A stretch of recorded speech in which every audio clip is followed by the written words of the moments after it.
بسم الله الرحمن الرحيم.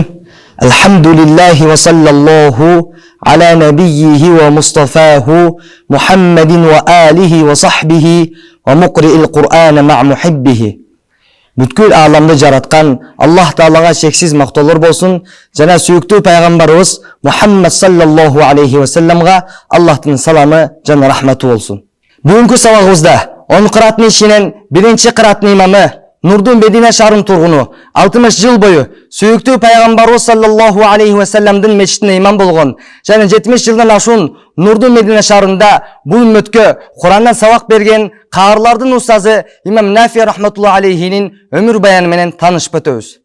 Анын толук аты жөнү Нафи бин Абдурахман бин Абу Нуайм ал-Лайси ал-Асбахани. Куниясы кошумча аты Абу Руайм болгон. Имам Нафи рахматуллахи алейхи хижи жыл эсеби боюнча 70 жылы Нурдун Медина шаарында жарык дүйнөгө келген. Жана өз заманында кыраат илимин өтө терең өздөштүргөн чебер каарлардан эле. Бул тууралуу Лайс бин Саад рахматуллахи алейхи айтат: мен хижранын 110 жылы Нурдун Медина шаарынан барганымда, ал жакта имам Нафи рахматуллахи алейхи кыраат илиминде теңдеши жок имам экенин көрдүм деген. Ошондой эле имам Захиби рахматуллахи алейхи айтат: имам Нафи устаздары түрүү кезинде эле адамдарга Куран окуткан. Жана өз устазы имам Абу Джафар рахматуллахи алейхиден кийин Мадина элине Куран окутуу жетекчиси болуп дайындалган. Ал имамдын келбети жана кулк мүнөзү тууралуу токтоло кетсек. Келбети буудай өңдүү, сулуу келген, адеп ахлактуу тамашөкөй, дүйнөнөн оолак, абдан берешен жана кичпейли адам эле. Өзгөчө өзүнүн окуучуларына жулуу мамиле кылып, аларды мээрим менен тарбиялаган устаз болчу. Имам Нафи рахматуллахи алейхи Куран-ы Каримдин жан дилен сүйүп, өзүнүн бүт өмүрүн Куран окууга жана окутууга арнагандыктан Аллах Таалага өзгөчө бир керемет берген эле. Риваяттарда келет: "Иза такаллама юшамму мин фихи раихатул миск."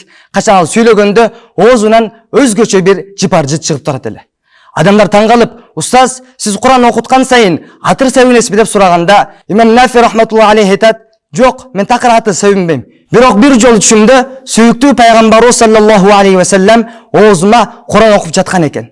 Мына ошол күндөн тартып Куран окуган сайын, сүйлөгөн сайын оозуман жыпар-жыт чыгып турат" деген. Бул болсо Аллах Тааланын имам Нафи рахматуллахи алейхиге тартуулаган өзгөчө бир белеги жана керемет эле. Жана дагы бир риваятта адамдар имам Нафи рахматуллахи алейхи суктанып: "Ма асбаха вajhak ва ахсана хулqak." Сиз жүзүңүз кандай гана нурдуу, келбетиңиз кандай гана чырайлуу адамсыз деп өздөрүнүн алкыш сөздөрүн айтканда, имам Нафи рахматуллахи алейхи аларга карап: "Ва кайфа ла якуну кама закартум." Силер айткан нерсе кантип болбой койсун? Ушуна болуш керек. "Вакад сафахани Расулуллахи саллаллаху алейхи ва саллам ва кад карату алейхи ал-Кур'ан." Анткени мен түшүмдө сүйүктүү пайгамбарыбыз саллаллаху алейхи ва саллам менен учурашып, Куран-ы Каримди окуп бергем дейт. Ал эми анын устаздары тууралуу кеп кылсак, өзүнүн айтуусуна караганда 70 табиинге Куран окуп берген. Анын белгилүү устаздары имам Абу Джафар ал-Мадани, Муслим бин Жундуб, Абдурахман бин Хурмуз, Шайба бин Насах, Езид бин Румман жана башка көптөгөн табииндер. Бул табииндин ар бири Куран-ы Каримдин сахабалардан, ал эми сахабалар болсо сүйүктүү пайгамбарыбыз саллаллаху алейхи ва салламдан үйрөнгөн.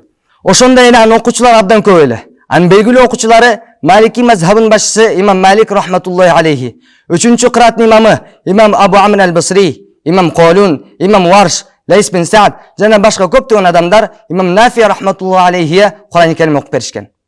Имам Нафи дүйнөдөн кайтар кезде балдар ага келип: "Ата, бизге осуят айтыңыз" дегенде, имам Нафи рахматуллахи алейхи аларга карап: "Иттакуллаха ва аслиху зата байникум."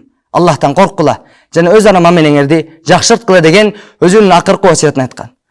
Аллах Таала устазыбыз имам Нафи рахматуллахи алейхинин кабырын нур менен толтуруп, бейиштин бийик даражаларына жеткирип, өзүнүн ыраазычылыгын насип этсин.